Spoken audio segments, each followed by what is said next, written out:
পাশে মানুষের সাথে আমরা আছি এই বাংলাতে। আপনারা দেখছেন সংবাদ শিরোনাম।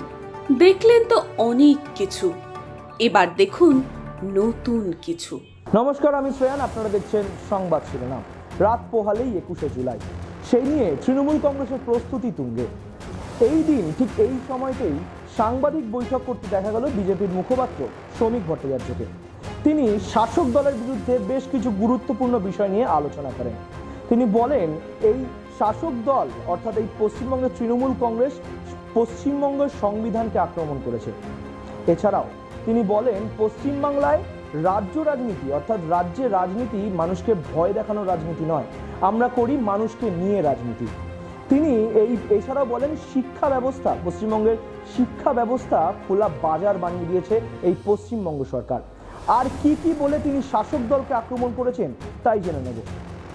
গণতন্ত্রের শেষ কথা বলে মানুষ। 2011 সালে যেদিন ক্ষমতার পট পরিবর্তন হয়েছিল, তৃণমূল সমস্ত বুথে এজেন্ট যেতে পারে, সমস্ত এলাকায় ঢুকতে পারেনি। দোর্দণ্ড প্রতাপ সিপিআইএম কে মানুষই উপড়ে ফেলে দিয়েছে। সুতরাং আমাদের রাজনীতি মানুষকে সঙ্গে নিয়ে রাজনীতি, মানুষকে ভীত সন্ত্রস্ত করে লক্ষ্মীর ভান্ডার কেড়ে নেবো কিংবা রেশন দেব না, জলের লাইন কেটে দেবো, উন্নয়ন বন্ধ থাকবে, এক ঘরে করে দেবো, বিভিন্ন সময় জরিমানা দিয়ে ঘরে ঢুকতে হবে, এই পথটা আমাদের পথ নয়। আমরা মানুষের উপরে আস্থা রাখি। মানুষই মধ্যপ্রদেশে কিছুদিন আগে আমাদের হারিয়ে দিয়েছিল, মানে বলে আপনারা দাবি করেছিলেন। এবার সেই মধ্যপ্রদেশে দেখলেন তো 29-এ 29। 21শে জুলাই, সেই 21শে জুলাই নয়, এক সেকেন্ড, মমতা নয়, অখিলেশ যাদব তিনি এসে বক্তব্য রাখবেন, সেখানে আপনারা এই গণতন্ত্র হত্যা ছাপ ফেলতে পারবেন? দেখুন, আমরা তো কারোর সঙ্গে প্রতিযোগিতায় নামিনি। আমরা বলছি পশ্চিমবঙ্গের গণতান্ত্রিক অধিকারগুলো বাজেয়াপ্ত হয়েছে, প্রতিবাদ রক্তাক্ত হয়েছে, সাংবিধানিক পরিকাঠামো ভেঙে গেছে, এখানে সংবিধান আক্রান্ত, এখানে গোটা শিক্ষা জগৎকে খোলা বাজার বানিয়ে দেওয়া হয়েছে, নিত্য প্রয়োজনীয় জিনিসপত্রের মূল্যবৃদ্ধি আকাশ ছোঁয়া তৃণমূল ট্যাক্সের কারণে। সরকারের এমন কোনো দপ্তর নেই যেখানে দুর্নীতির স্পর্শ নেই। সুতরাং এই পরিস্থিতিতে আমাদের কাছে সবচেয়ে বড় প্রাসঙ্গিক কার মিটিং এ কোথায় ভিড় হলো আর কি কখন কোন মঞ্চে দাঁড়িয়ে পড়লেন, এটা নিয়ে আমাদের খুব একটা বেশি বক্তব্য নেই।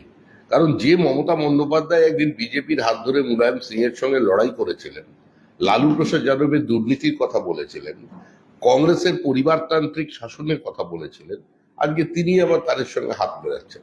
সারা দেশের মানুষ এটা দেখেছে। কার সঙ্গে কার কি সম্পর্ক এটা মানুষ জানেন। তবে মঞ্চে যেই আসুক না কেন, খুব একটা বেশি পরিবর্তন হয় না।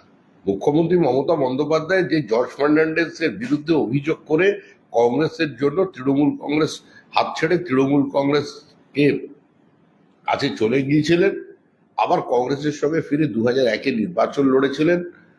কলকাতা শহরে হোর্ডিং লেগেছিল, ক্ষমতা নয় সততা দেখিয়ে দিল মমতা। তারপরে আবার কিন্তু দপ্তরবিহীন মন্ত্রী হয়ে ফিরে গিয়েছিলেন। আর সেই জর্জ ফার্নান্ডেজকেও 21শে জুলাইয়ের মঞ্চে আমন্ত্রণ জানিয়েছিলেন। ফলে তৃণমূলের কোনো রাজনৈতিক অবস্থান বলে কিছু আছে, এটা অন্তত আর যারাই বিশ্বাস করুন, এ নিয়ে প্রশ্ন করার আগেও আপনাদেরও চিন্তা ভাবনা করা উচিত।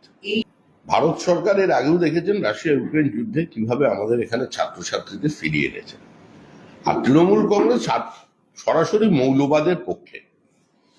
তৃণমূল কংগ্রেস প্রকাশ্যে যারা হিন্দু বিরোধী স্লোগান দেয়, যারা হিন্দু বিতাড়নের কথা বলে, তাদের পক্ষে।